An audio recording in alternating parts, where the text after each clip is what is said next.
Hi, here we are back at the library with Trial by Flavor. My name is Suzanne Butler and we are going to do some cooking here at the library.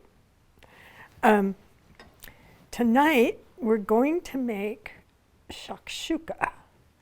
And shakshuka is from Tunisia, but it's a popular dish all over the Middle East, especially Israel, I think, right now. But it's a delicious dish, different from what you've had before, but something I think your family will like.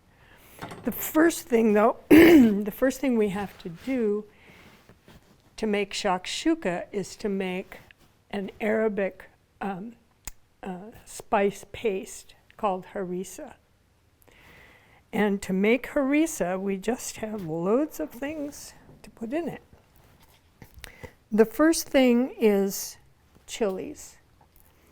This is a guajillo, and I just love these chilies. And I don't like real hot things, and this isn't a hot chili, but it's fruity, and it gives you a whole layer of flavors that other chilies don't. This little devil is a chili arbol, and we're going to do 3 of these and 1 of these in the harissa. The harissa is supposed to be really hot, but if you make it yourself, it doesn't have to be. So mine isn't particularly hot, but to be really authentic, you can use more of these guys or make sure that yours are really hot. When you buy chilies in a bag, you never know what you're getting. I mean, you know what kind you're going to get, but they come out of the field at different spiciness. So the first thing is to just take off the stem, all of the stem. And you want to take the seeds out. The seeds carry the heat, and they carry it in a devilish way. And besides that, seeds in a dish tend to be bitter. So you really want, even though the seeds in here aren't very hot, they could be bitter, and they're kind of, I don't know, the texture's not terrific.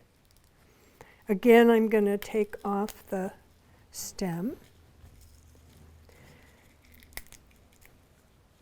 and just shake the seeds out. These are dry. The guajillos tend to be leathery, not really, really dry. These guys are really dry. If you pull them apart, there might be more seeds and stems in there. Okay, now I'm going to chop these. Oh, I got hit with an arbol. I don't know about you, but it makes me catch I guess it's just catching my breath with a hot chili. Anyway, you just want to chop them a little. You don't have to make them tiny. And we're going to pour boiling water over them so that they soften. And then we'll drain them and we won't use that water, but the water's job is just to soften them up, and they'll go in later. I really want to get rid of these. When you're working with chilies, you need to be really careful about washing your hands when you're done. And don't rub your eyes or your ear or the back of your neck, because the heat stays there and it can burn like heck. Okay, pretend these have boiling water on it. Going to put them aside for about half an hour because they're pretty dry and they really need some time in the hot water. Then the next thing is we're going to, I mean, you know about these. There's nothing hot about these. And the red bell peppers are really sweet. But I'm going to roast it. And the recipe says you can either use them fresh or roasted. I'm roasting them because it makes it happen faster. I can't say that there's really a difference at the end whether you use fresh or roasted. Okay, gonna take the top off and the bottom off. Gonna get that stem out of there. And this guy's, he has a little teeny stem. Then I'm gonna do that. Slice it open because I want it flat, because when we're done, this beautiful pepper is gonna look like that. And that wasn't an accident. And it isn't a disaster. That's what you're looking for. And I'll show you how to get it. We want this guy to be flat, because what's going to happen, we're going to put foil on your broiler pan or a sheet pan, cookie sheet. Flatten them out like that. This is okay. There's one. You can see it gets black enough. And that.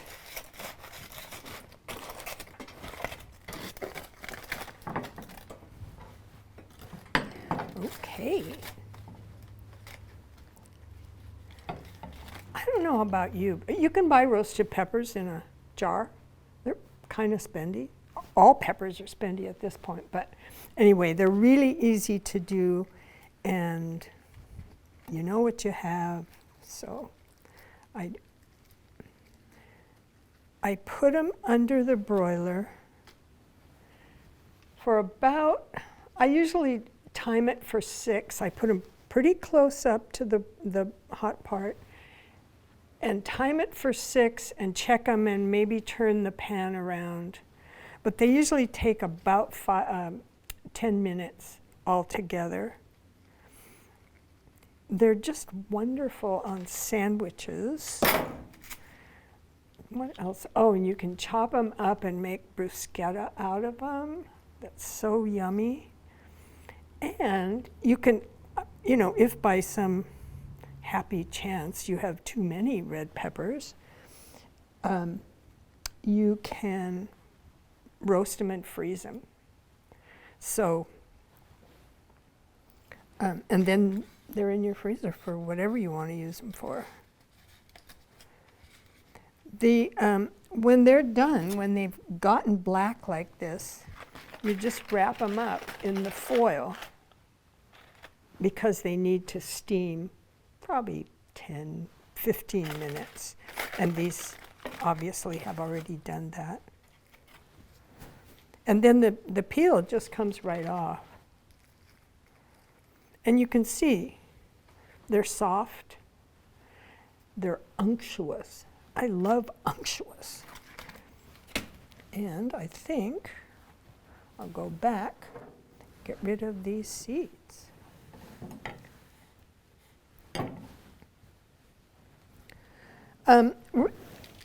Harissa can be made, should be made actually, in a processor. So when you put stuff in a processor, it's a good idea. Even these are soft, but just make the processor's job a little easier. Just chop them up a little.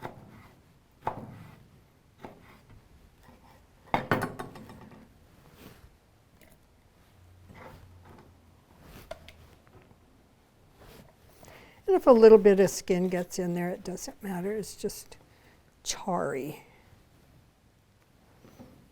But pepper skins can be kind of tough when you get them in your mouth in a stew or whatever you're making.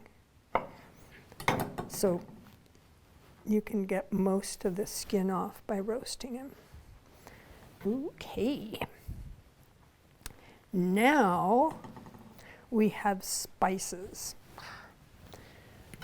The spices in this are, the little round ones are coriander seeds, and then there's two that kind of look alike. They're cumin seeds and they're caraway.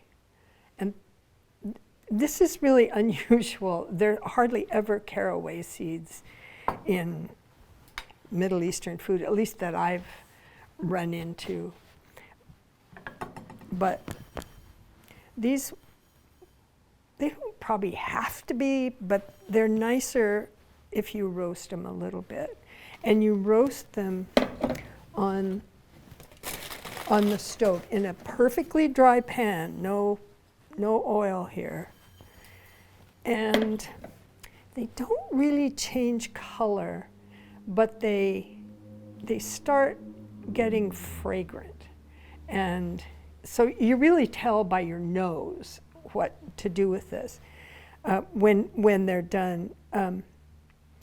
It's best to do them on like medium to low, because there's oils in those seeds. Seeds have oils, and they burn. They love to burn. So if you do it slowly for, I don't know, 2 or 3 minutes, they don't have to change color. It's just letting loose some of those flavor, I don't know, what are they, flavor bombs in there. And then you can crush these with a mortar and pestle, which never works for me. And if you have one and you use it well, bless you. This is a designated coffee grinder. It's an old one that fell and broke and taped back together with duct tape, but doesn't matter.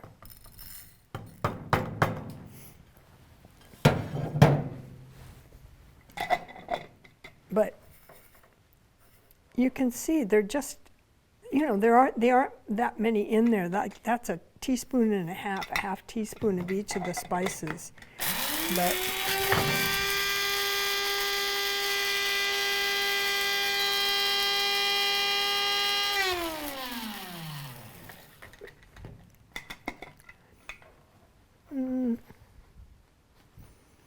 maybe a little more.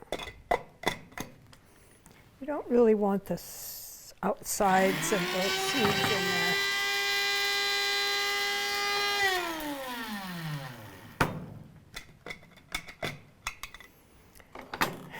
This is one of my tricks, one of my favorite things. I have one of these that I do coffee with every morning, and I don't want to stick my finger in there and get it cut, getting the coffee out. So this is a glue brush from Ace Hardware for 35 cents. And I bought several. So I have one for the spice grinder and one for the coffee grinder, because you don't want to, I don't know, you might want your coffee to taste like cumin and caraway and coriander, but I doubt it. And there's always little pockets that, and everything I do now is going to get ground up in this processor.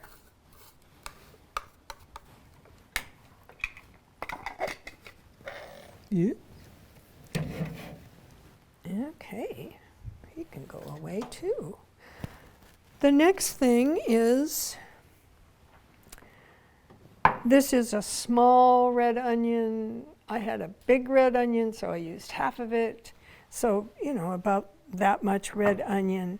And that's, I think, 3 or 4 cloves of garlic. But you see how big they are? That's okay, because we're going to cook them. It's really hard to caramelize red onions because you can't tell what's going on. But nevertheless. You cook them until they just get real wilty and the garlic gets soft. I also have those hydrated chilies in this mix. So I'm going to put this in there.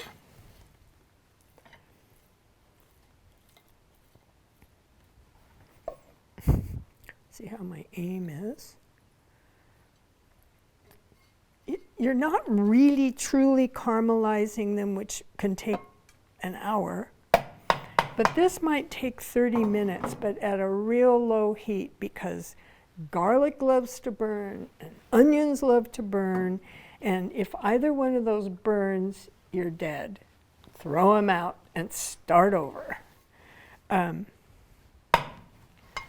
Okay. Now,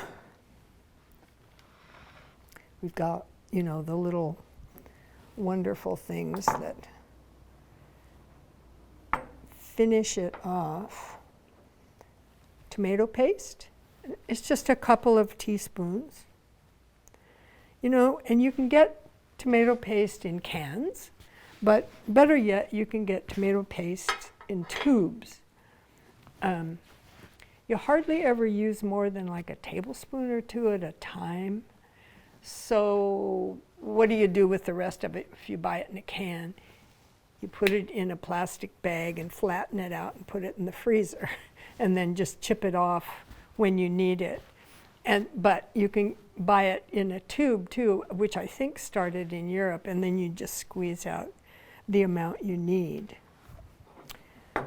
I don't think we've cut onions and we've cut garlic in this series, but I don't think we've done a lemon. That's 2 tablespoons. But if you want to get the most out of the lemon, this is going to be max 3 tablespoons. One of those bigger ones, you'll get 1/4 cup. And when you buy a lemon, try to find one with a thinner skin. And then put some weight on it. You can also put them in the microwave, but there's something, I don't know, it's just kind of strange about that. It'll make the juice come out better, but I like this way. Then cut it in half. And I happen to like these guys. They're, I don't know how many million different lemon squeezers. But this is, always use a sieve when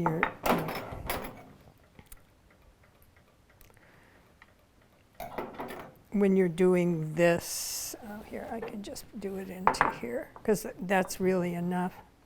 But it just goes in, I don't know, there's just something kind of satisfying and old-fashioned, and I think my grandma probably had one of these, but you can still find them, and a lot of people like them the best. Okay.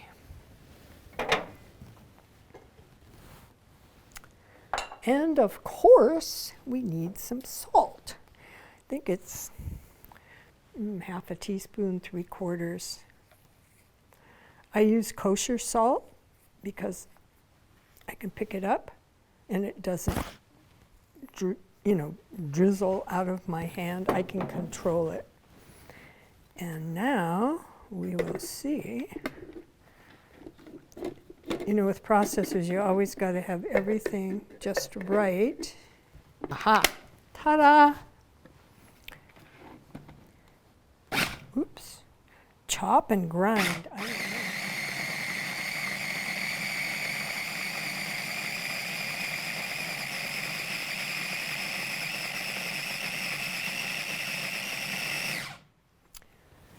Now you have just about.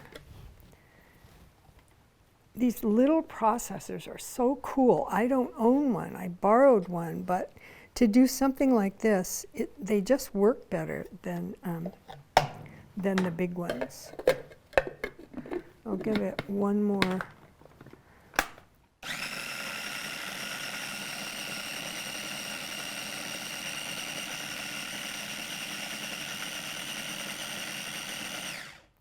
The thing that's staying bigger are those pieces of chili. They don't soften up as much as those other things are soft.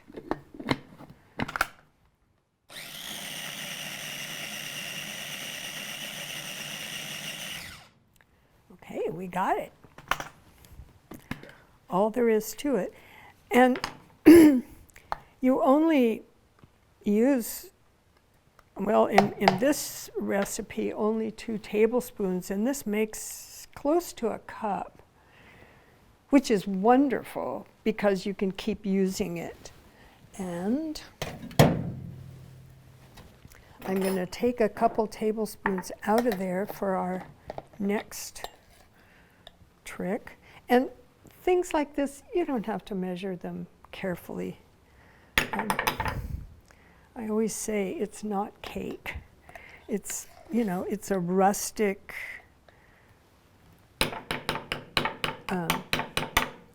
sauce, a rustic, I don't know what you'd call shakshuka. But anyway, let's put that away. And now we're going to make some shakshuka.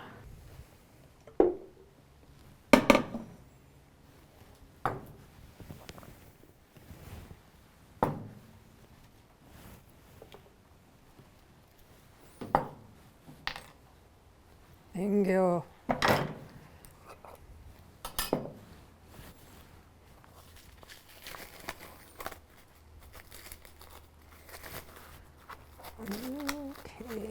Okay.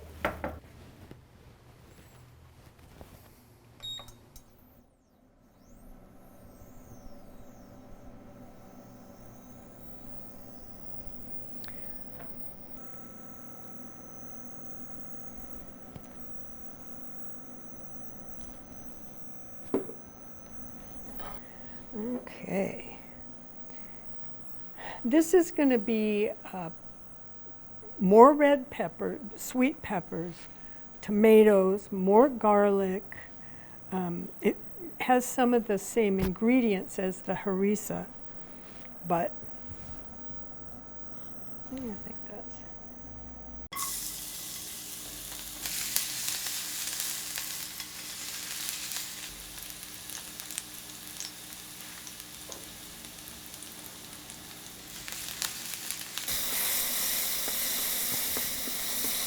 Fat carries the flavor, so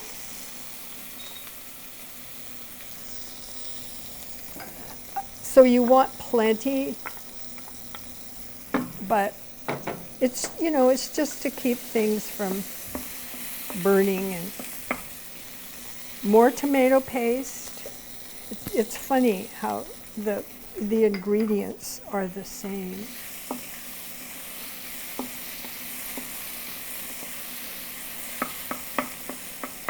Again, you know, be careful you don't burn the garlic.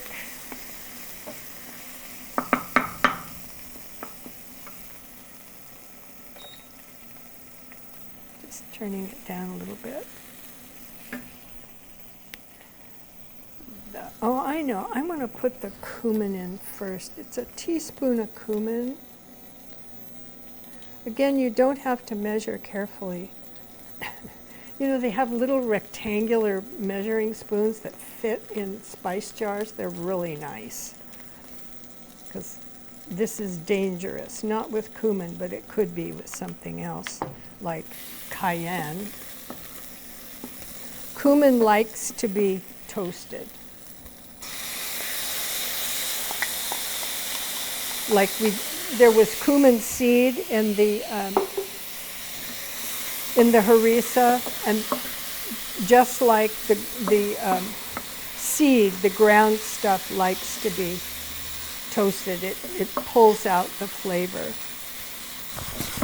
that was 2 bell peppers, 2 roasted bell peppers.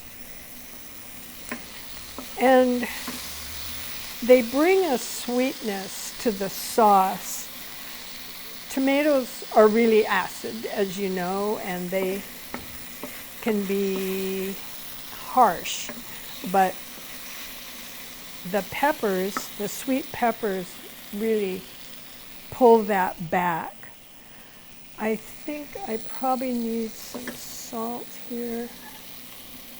Again, not a lot, but 1/2 or 3/4 of a teaspoon. And that's wanting to stick, but it's okay, it's not burning.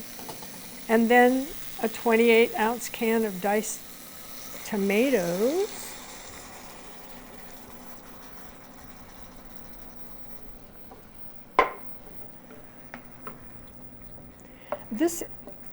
The harissa probably takes longer than the shakshuka. What's going to happen is this is going to simmer. I'm going to bring it up a little bit, and then it's going to simmer for a while. And I'm going to cook eggs in it. And this is such a wonderful brunch dish or lunch dish. This has to simmer to kind of thicken up and pull the flavors together. And just magically, see, yeah, this is not hot. Oops.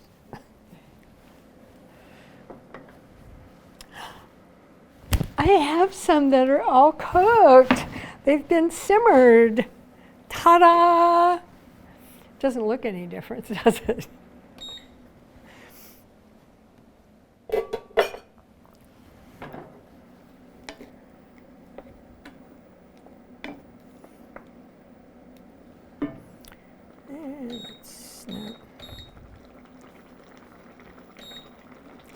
These, you can see how quickly it's just like gas, except you don't have any gas. It's a truly wonderful, and I have a stove like this at home, and I love it. The pan that you cook in has to be magnetic. You can't use aluminum, but you can use stainless steel. And when I bought my stove, I only had to give away 1 pan. So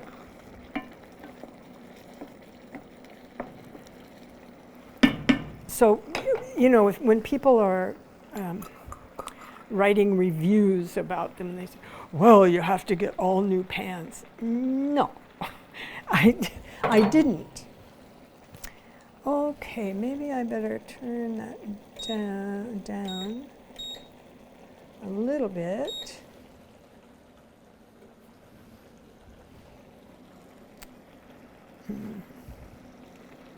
You can make little kind of dippies in here, little places for the eggs. Boop. Boop. I have to have soundtrack for the eggs.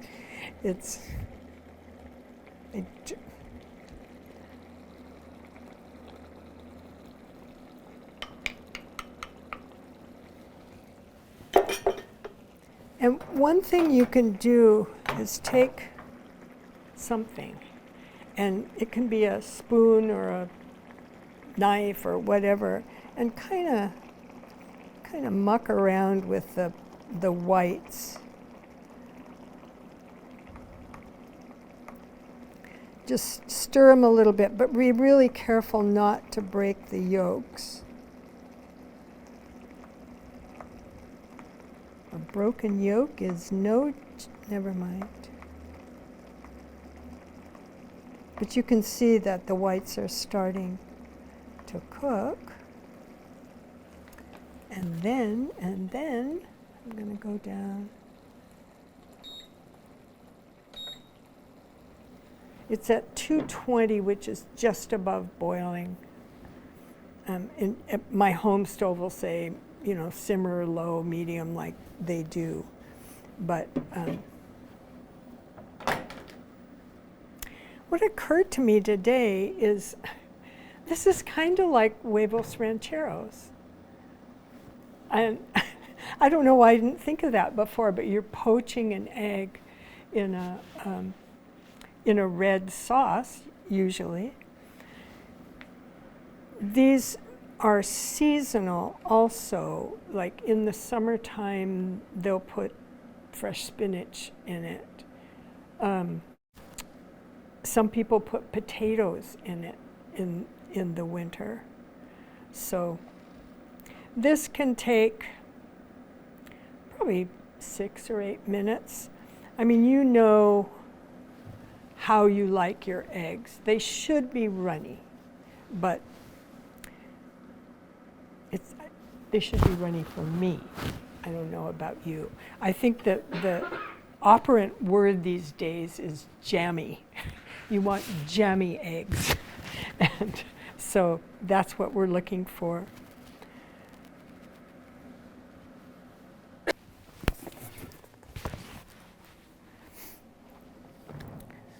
Yotam Ottolenghi, I said that, didn't I? He's pretty young. He's an Israeli, and he's one of those people who's just caught on. He has wonderful cookbooks, a lot of them vegetarian, because he is, I think, although some with meat too. I think Jerusalem has meat recipes. He has one called Plenty that is vegetarian. This is at the library, folks. You can come in and go through it. They're just lovely cookbooks with colored pictures, which everybody loves. There we are in somewhere in the Middle East. His partner in cooking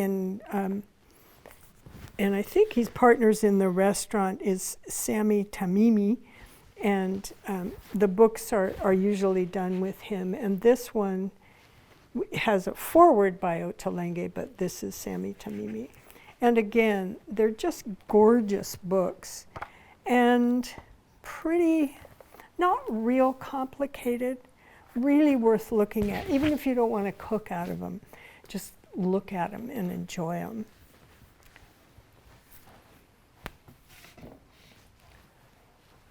I think these are ready.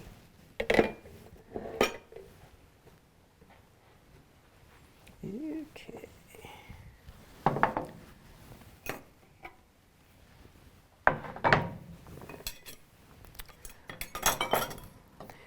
You can garnish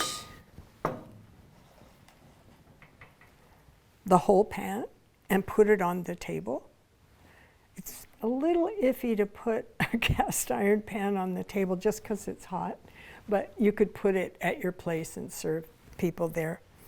You can garnish it with anything. I use cilantro, and some of you probably don't like cilantro, and those of you for whom it tastes like soap, it's genetic. You don't have a chance.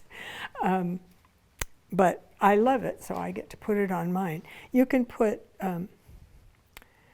parsley, and all of those things they have in the Middle East, so it isn't like you're Americanizing it in a way you don't want to. And of course, our great friend feta cheese. And feta always looks lovely and tastes lovely.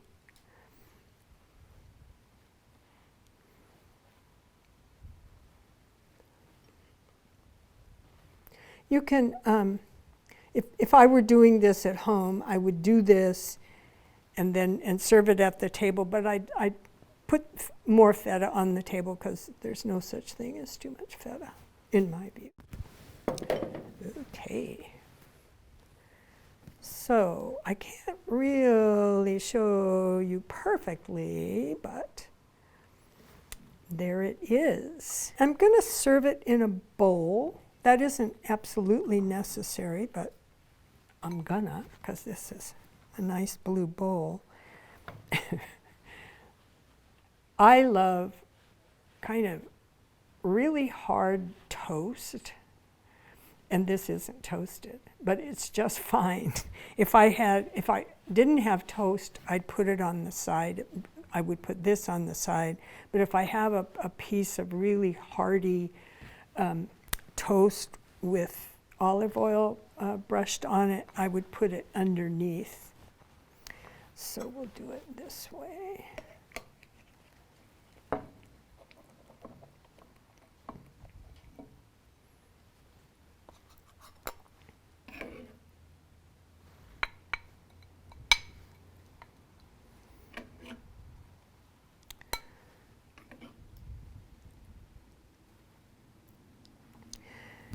You can cook more eggs in here if you have guests that are going to eat more than one egg. You know, it isn't, it's fine. And then maybe a little more cilantro.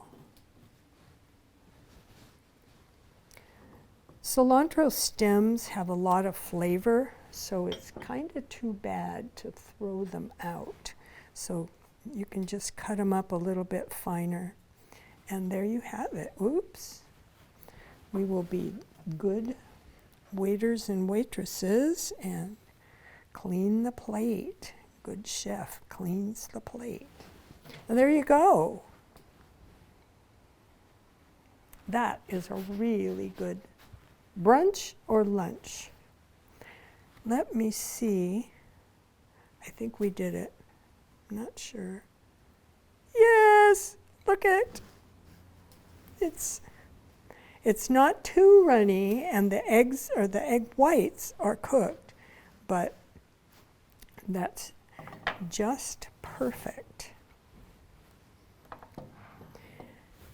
The shakshuka mix, I live by myself, so I'm not going to make this for myself, except I'll make a one-off for myself. But if I have extra sauce left over, I practiced this dish on friends, and they didn't eat it all the sauce. So the next day, I cooked shrimp in it. It was so good. And other times, I've browned chicken thighs and cooked them in there. Or, you know, say cod, a delicate white fish that isn't too delicate. So it has a lot of uses other than just as an egg poaching sauce. And that's it.